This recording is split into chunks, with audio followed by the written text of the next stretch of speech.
Thank you, Evelyn. Thank you. And so it's such a pleasure to be with both of you, and to say that throughout our conference that we've seen you as models of mutual learning, and we've learned so much from you. So it's wonderful to have you speak to the rest of the community.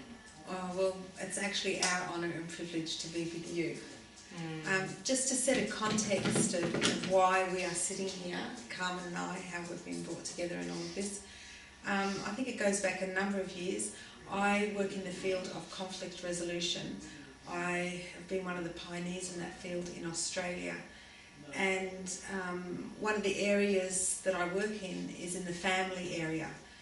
And I was dealing with a dispute, must be now 5, 6, 7 years ago now.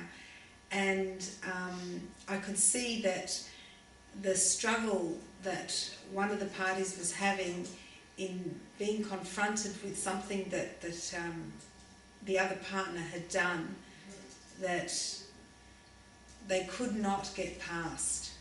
It didn't matter how many years and what perhaps reparations or trying or aiming to get over it, to somehow experience a shift in their relationship from this pain or resentment. They just couldn't do it. And this aspect is something that I saw again and again in these family situations. And I suppose because it's a family situation, the need for there to be free-flowing love is more obvious when it's not present. So one day when this was happening, one of the parties looked at me and said to me, well, what would you do if this happened to you? And normally I would throw that back and, it's not really what I would do, but how have you dealt with things like this? I might ask another question. But in this case, I saw the struggle of this person, and I wanted to honour him with his question. And so I really thought hard about it. And I looked and I said, I think I would forgive. That's how I would deal with this. And he looked at me and he said, what? I can't forgive. So I went away from that and I thought to myself, conflict resolution was something that wasn't part of my childhood. That's something that came in only in the 80s and 90s, really, as a term, as a way of dealing with conflict, at least in the Western culture.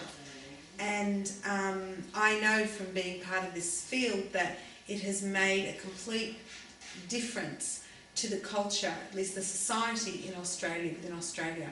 Conflict resolution now offers people a process, a skill set, a way of talking, thinking, a way of moving from being in a really difficult, unpleasant, fighting situation to moving out of it in a way that is dignified, in a way that they understand that there's a role for this and then you can move out of it and how to get there. So after this experience I had, I thought to myself, I wonder if there's a similar learning, training for forgiveness. I went on the internet, I Googled, and I came across the work by Fred Luskin, who's a wonderful, wonderful man. And I got in touch with him, and that was great. And another person I got in touch with was the Hawaiian Forgiveness Project in Hawaii.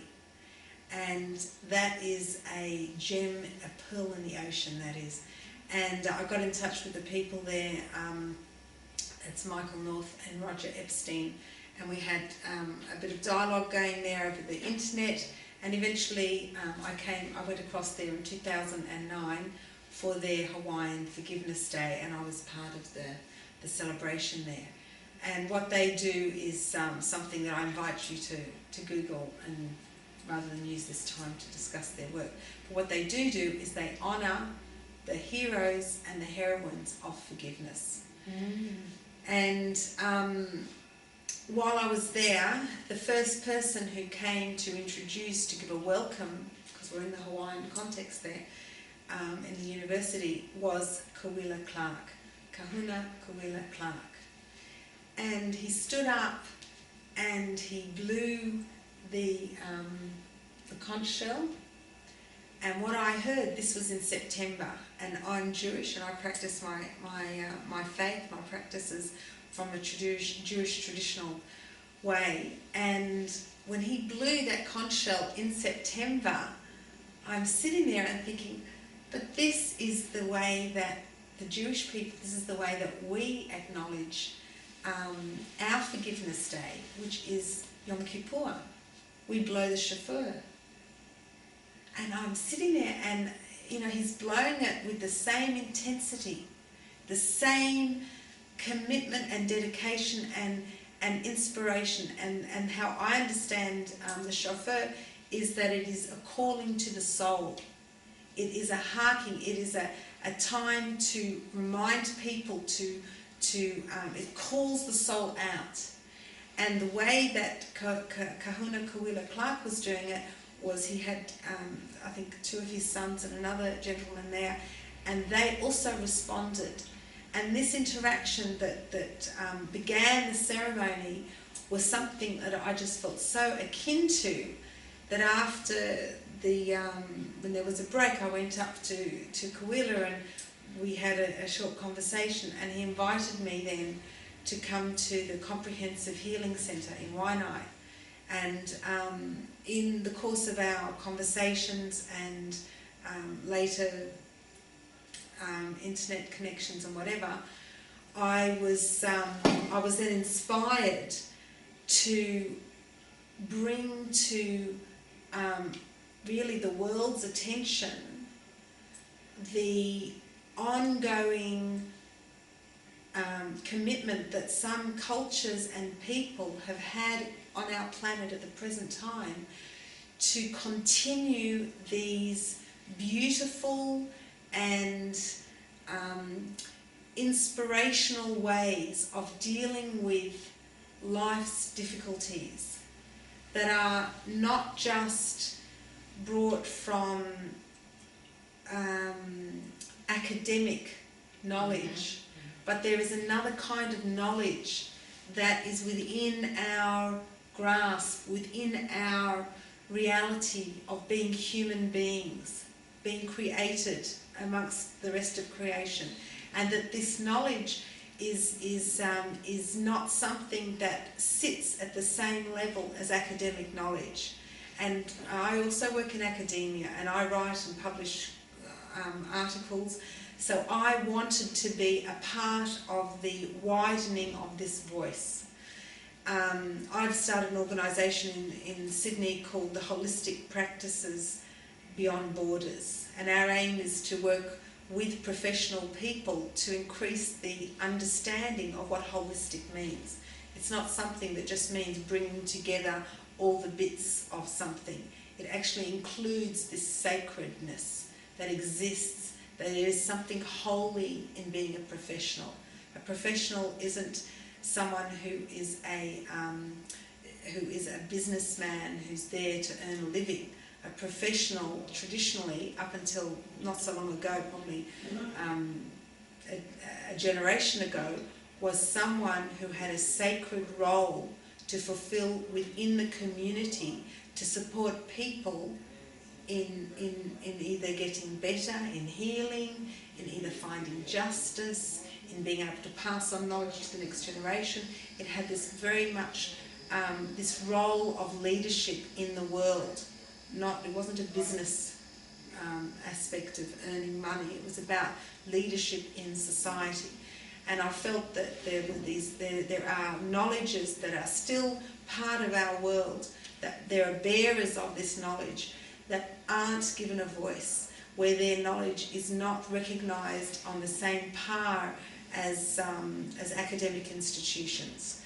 Hence, this is the work that I've been working with the support of others who feel the same way. There are many people in our world at the moment who feel the same way, and I'd have to say, just for a moment, that I want to acknowledge people like Pauline Tesler, who has started the collaborative law movement, one of the founders of the collaborative law movement, and these people are coming from the legal context, where lawyers who are suffering greatly from depression and dealing with with drugs and things like this, as a result of the work they're doing and the drive, that there have been people within the law profession who recognise the need to create another way of practicing justice and delivering that to the people. So there are other movements. Now coming back to why we're sitting here, we wanted to, as a group, our Holistic Practices Beyond Borders, we needed to be united. We needed to have the same frame of reference. I understood where I could see we needed to go, but to share that with others, I could see was not the way forward. The way forward was to get somebody else in from the outside who was a bearer, who was an active bearer of these knowledges. Knowledges in this case was of forgiveness, of dealing with people that included something that was a traditional knowledge, and bring that into our group. And there was an opportunity for some conferences, some legal conferences, law conferences and peace conferences in Sydney and Melbourne at that time. And so I asked Kuila, would he like to come? And he said, no, I have someone who I think is perfect. Hence Carmen, he'd been sitting here very, very patiently. No. He recommended somebody else, but they couldn't make it either. No, he gave me 2 names and I contacted you 2 both at the same time. Yeah. But that's right, the other fellow was, he was more, he quickly answered back, but no. And Carmen, as an active bearer, yes, I'd like to ask you, if I may, what made you respond to my invitation with such genuine commitment? Well, I'm sure that the question you asked me, it was around the things that were working for us as Indigenous people. What was the thing that was shifting us from presenting in all of the stats, the low stats that show us as gold medalists, as Indigenous people, as gold medalists at everything bad. Poor health, poor housing, poor education, unemployment, and that's what it started from. So that's what got us to engage. And so the answer to that, we believe, was to look at our colonisation process, but that's only one part of it. Because we talked about incarceration. So I'll put it to you like this: in Aotearoa, New Zealand, 80% of the crime is committed by 20% of the population. 20% being my people, because we're a minority in this country. So when you look at that, that paints a pretty grim picture of what my people are like. These stats will show you we're disproportionately represented right across the board. So we needed to have a look at when our people were incarcerated or suffering from poor health or whatever, all of the mechanisms brought in by the predominant culture, which is Western social science, wasn't fixing our problems. And that's acknowledged right throughout the world, even through this conference, from the brother speaking from the Amazon, and he highlighted that. So they were looking at like what's called, in Aotearoa they looked at health reform, and they were looking at the Ottawa Charter, which was about communities reorientating mainstream about best practice models for your communities. So it all came out of that. It came out of documents that were written years ago by our learned people that are Indigenous here. See, because in Aotearoa, our people have actually led out in restoring our language, bringing back our principles and values, and striving to implement them. Like we mentioned that yesterday, and on Maori TV last night, because we have our own TV station. We're able to educate our people straight from the womb about our principles and values now. and through all schooling right up to master's degree in our language. So we've led out, and Hawaiians have come here, Mohawk Indians have come here, who all are after the same thing for their people, to help reduce recidivism, people continuing to fall back into the system, because all the models that have been brought to us come from that Western social science background of psychology, sociology, but none of them come from our background. They're coming from out of Wisconsin, from Europe, and that's the reality that we're faced with as Indigenous people. So then you still have people that have a monopoly, and that actually becomes an industry for the predominant culture. Now that's what got us going, sister. You see? So then I started sharing some of the stats, because we don't write the stats. We know the problem. Because as far as everything shows, we are the problem. But all of our learned ones said, they've got a saying here in Aotearoa, to fix things for Maori, okay, they have to be by Maori. Because that's any Indigenous people will have their own indigeneity, where they will have their own principles and values that they need to aspire to, not to have some forced on you or a way of getting you to them. So we use that stat from the beginning, and this is real, because sometimes when you say it, people think, man, that can't be that bad, but it's actually real. So we have currently, we make up 20% of this country's population, like most Indigenous people, okay? But over here, we have roughly 5,000 inmates that are Maori in this country. So we feature as about 60%. We think it's higher than that. Same as in Hawaii, because that's where I met Kawila working in the prisons over there, taking our cultural best practice models over there.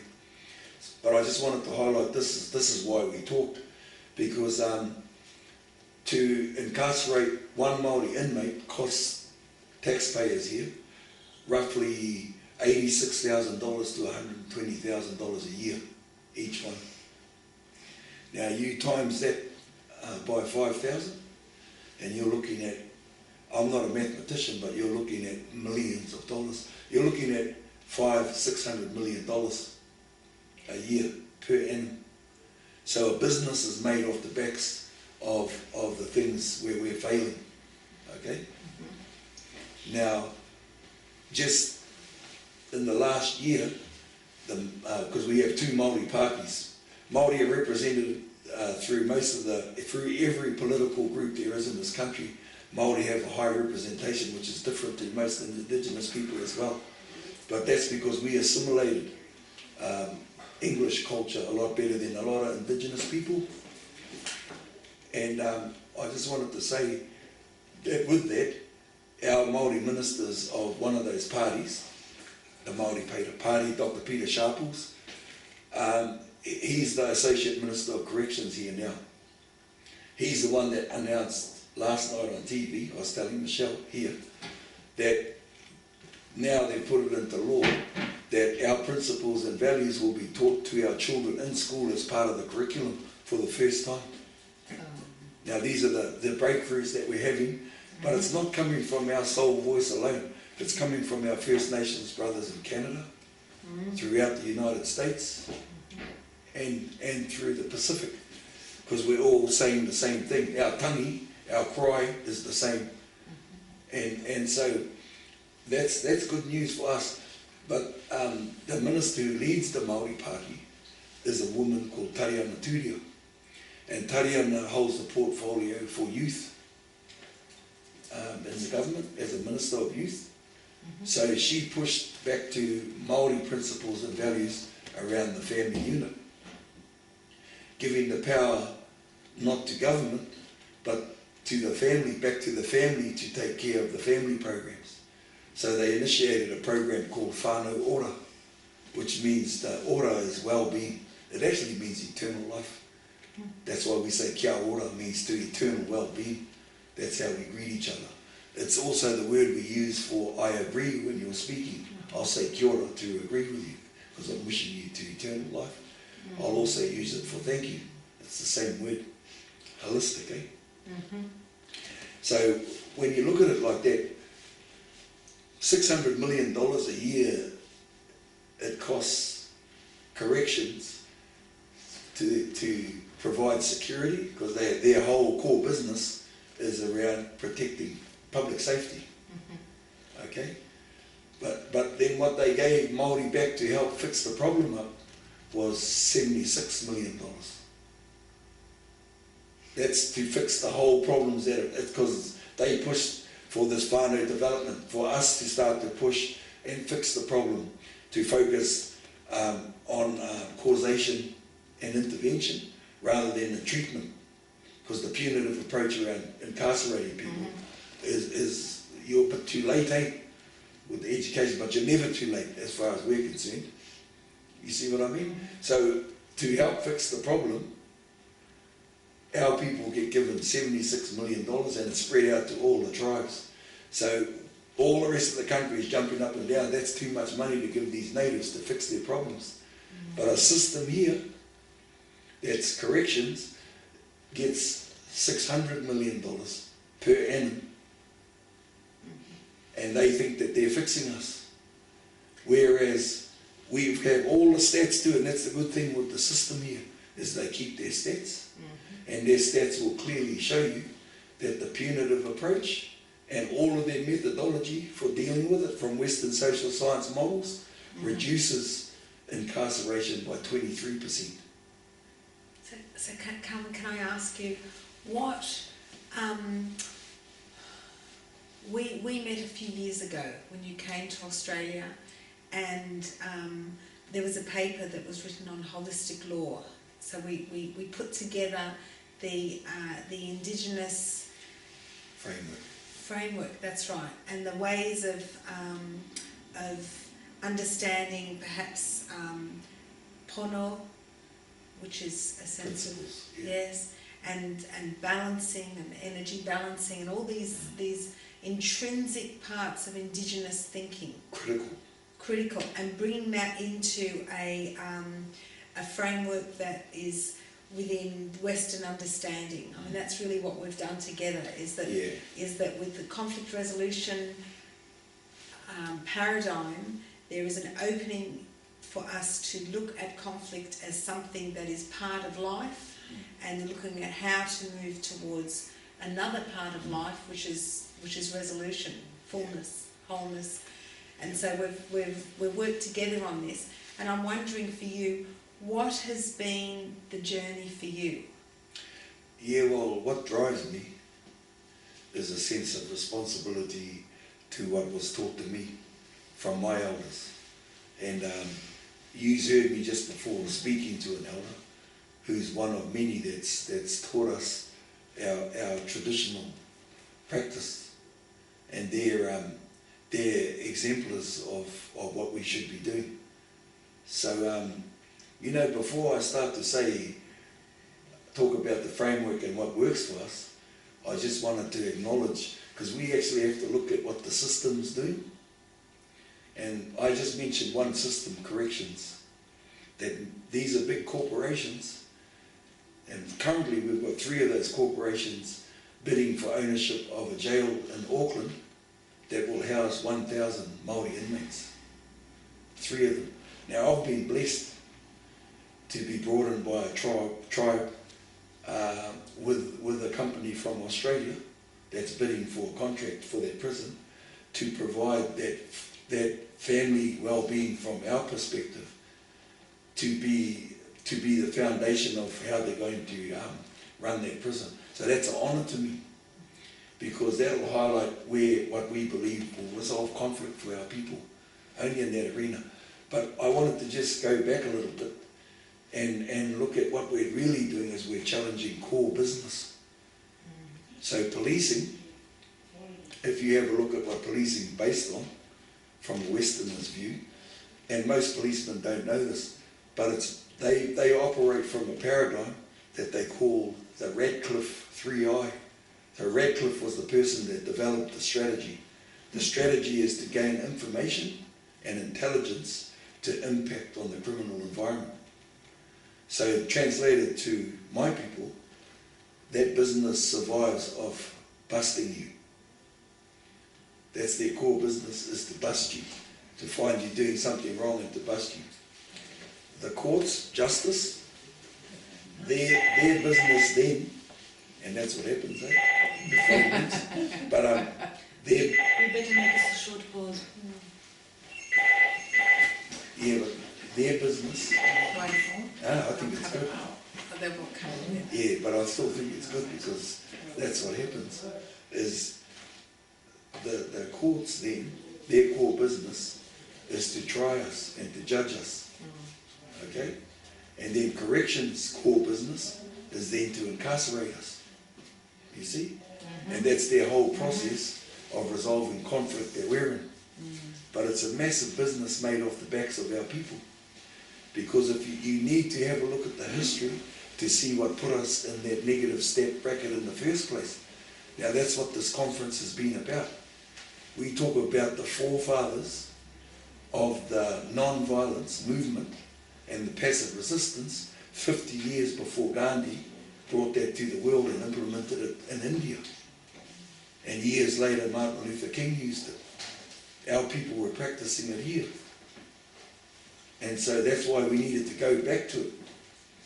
See, their lands were burnt, their houses were burnt, and we were stripped of the principles and values and our leadership that actually gave us and made us sustainable as a people. Now that's what we've been through this conference. We had students that have studied peace and mediation here that never knew the story that was told. Because this history is what needs to be told so that we can then see, because we have to be honest. And it's not to pass blame or guilt onto the predominant culture, but we need to know why these stats came about. Indigenous people just didn't wake up one day and say, we're going to leave the stats in incarcerations, and we're going to leave all the stats in negative health stats, sugar, diabetes, and all these, and in addictions. You see what I mean? So we have to look at that. And when you ask what drives me, that's what drives me. Because we're taught our history here.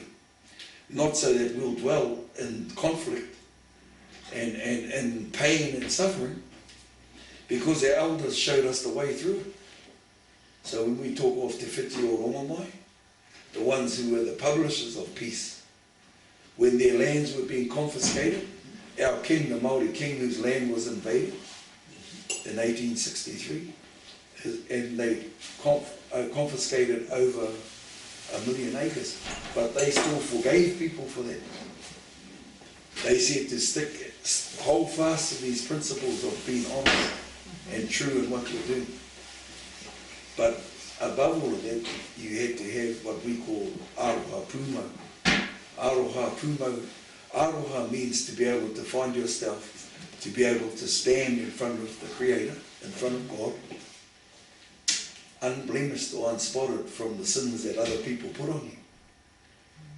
Now, we believe that we brought that knowledge ancestrally from our original homeland, which we believe all people come from the same place. So we believe that all people, even our oppressors, know the knowledge and they can genealogy back to the knowledge that can actually heal us. You see? So that's where we look at the framework now. Because the framework is about identity. Because to us, dignity, this conference is called Dignity and Humiliation. Dignity comes from knowing your identity. Because then you will see, to us, we will say these words, same as in Hawaii. The Hawaiian welcome, you go to the airport there, it will say, aloha.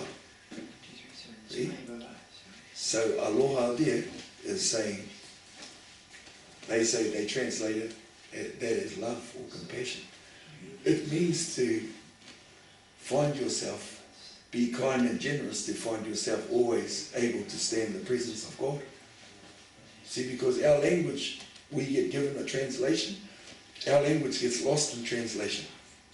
Because the English language can't do justice to what our language is saying. So they say ano ai. That's aloha ano ai, which means, welcome. They'll have welcome. That's not what it means. but it still does mean welcome. It means best wishes to you, bless you. It means all of those things because it's holistic. It says ano ai, which means to feast on the seed. The seed they're talking about is a seed of knowledge that was implanted in all mankind when we were in a spiritual realm before we came to the earth. And that's what they're saying, feast upon that seed, because that is the seed that will never be lost or forgotten. E kore e ngaru, e kore e memeha, because that's the important part to remember, that we believe that mankind isn't lost. But as long as we aren't spiritual, we're lost. We will never be forgotten, none of the races on the earth, because Atua Io, our Creator, placed us in all these different lands.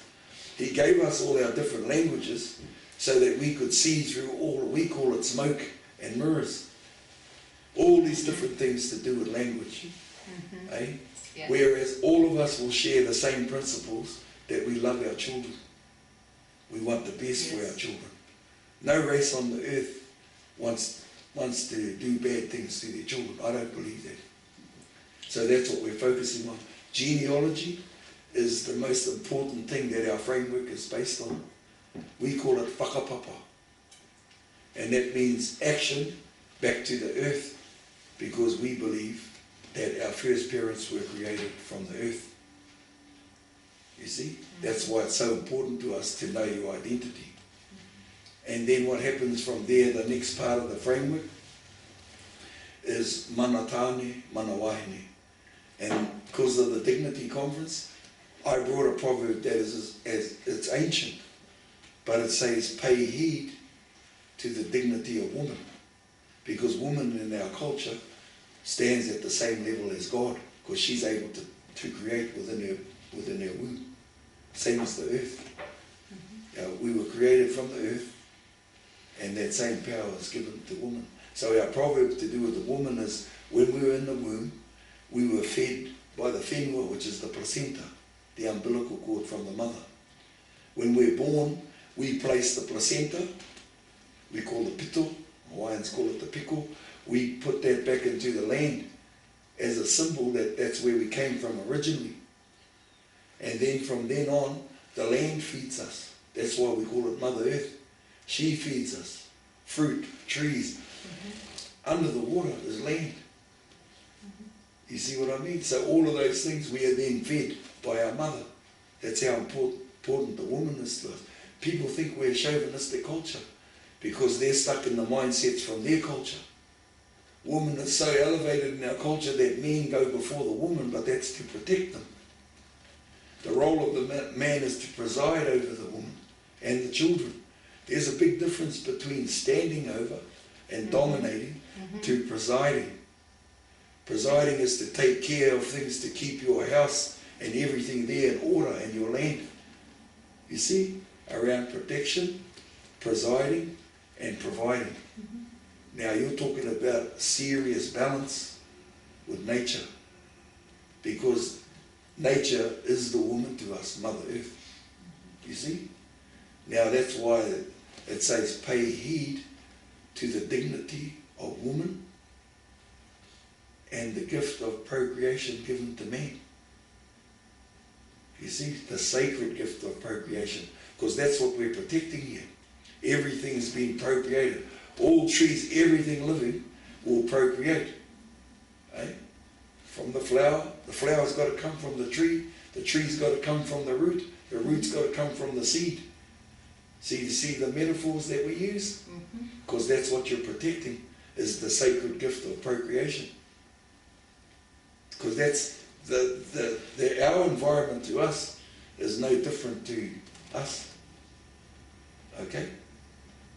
And then from there we look at, in our framework, we go from man's responsibilities and woman's responsibilities, our roles.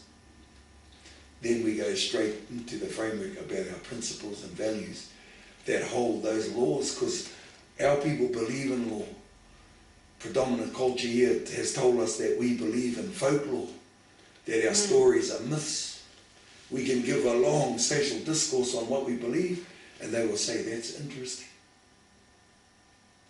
they'll even say that's an interesting myth. Eh? Whereas we believe this. This is what kept us in balance with nature right until, and we made our mistakes with nature too, don't get me wrong, because we're fallible, all of us. Every culture has done things that aren't conducive to well-being at some stage, you see? And then the next part of the framework was then, we talk of a arapautama. We talk of a defence mechanism that our people had, and we experienced that today, where we showed how to protect a village and its structure. But what, we talked about palisades and lookout towers, but those were to protect us from evil.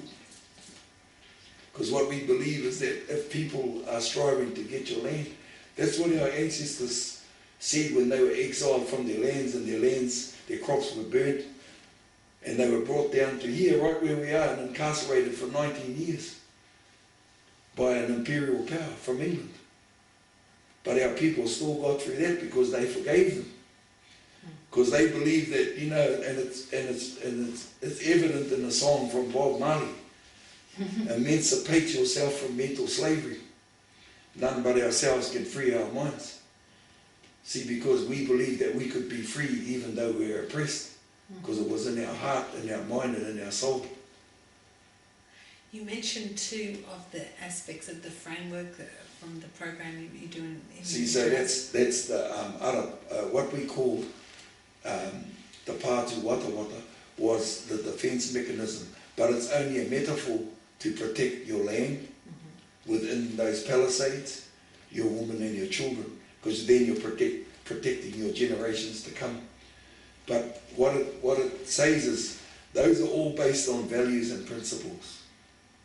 And the principles are threefold, like the three feathers that Te Whiti o Rongomai and Toyukaki, the forefathers of non-violence action.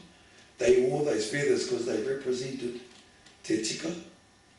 Tika is everything that's true. Pono also means the same thing, but it means to have faith in things that are true. Pono. The Hawaiians say, ua mau ke ea o ka aina I ka pono. It's the same thing. The land is perpetuated in righteousness because our people believe that the land and everything will be kept in balance as long as we are true and we have faith to those beliefs, because they are God-given rights to every man, every kindred, every tongue and every nation, because that's how we were taught the language in English, but we say it in our language, ngā hau e whā, people from the four directions. When it was asked to our ancestors what was the most important thing in the world, their reply was, it is people, it is people, it is people. It doesn't say it's Maori people. It's Anishinaabe from the First Nations of the Americas, from Turtle Island. It says it's all people, because we understand the genealogy to where we come from, because we acknowledge God. So truth and light, that's tika and pono. Truth is light, and light is truth, and they are what consists spirit to us. And anyone that's drawn to truth and light, anything good comes from God, comes from you, from the Creator. So truth and light consists spirit. Okay? And that's the soul of man. To us, the soul of man is both spirit and your body together. Because if you don't think like that, you'll go after the desires and the wants of the flesh.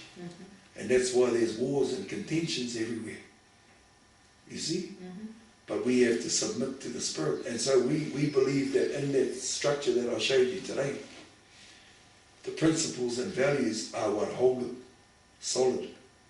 And that's how you know that the whole earth, and I said that in my oratory today in my language, handed down from that elder, 87 years old, handed down from his father, from his father's father's father, all the way back. And it says that Mother Earth is grieved because of the sins that her sons commit on her. That's ancient, pre-European, pre-Christian, pre-any other religion that came in here. Is that what? That's what was acknowledged before, because our leaders that taught those principles of tika and pono, truth and light. And the overriding factor was unconditional love. Te tika, te pono me te aroha.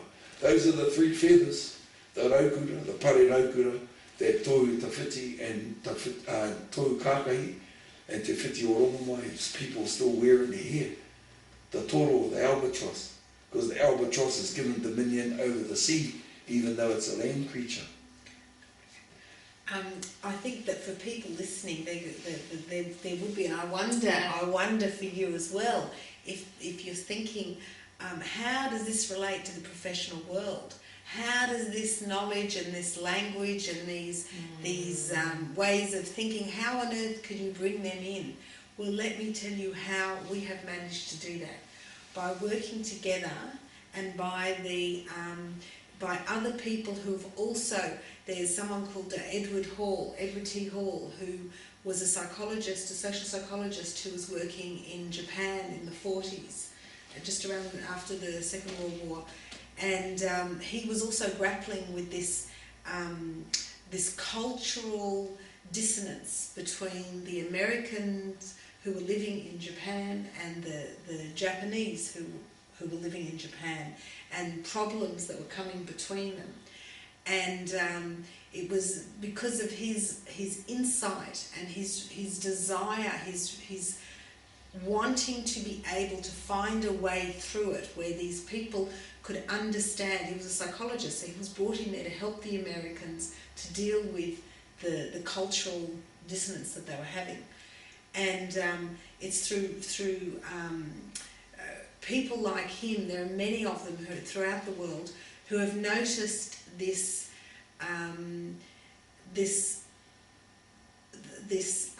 perhaps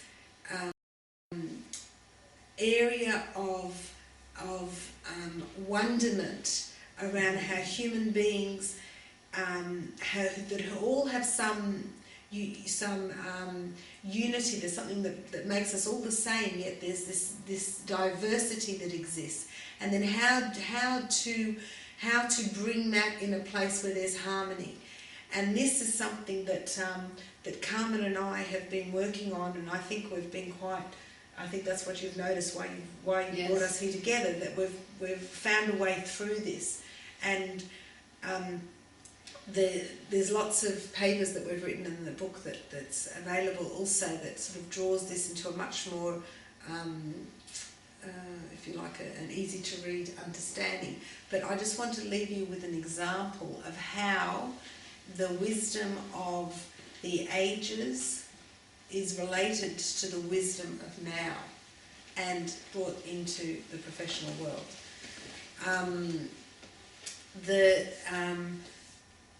I just want to give you an example of a mediation I did recently where I drew on all of the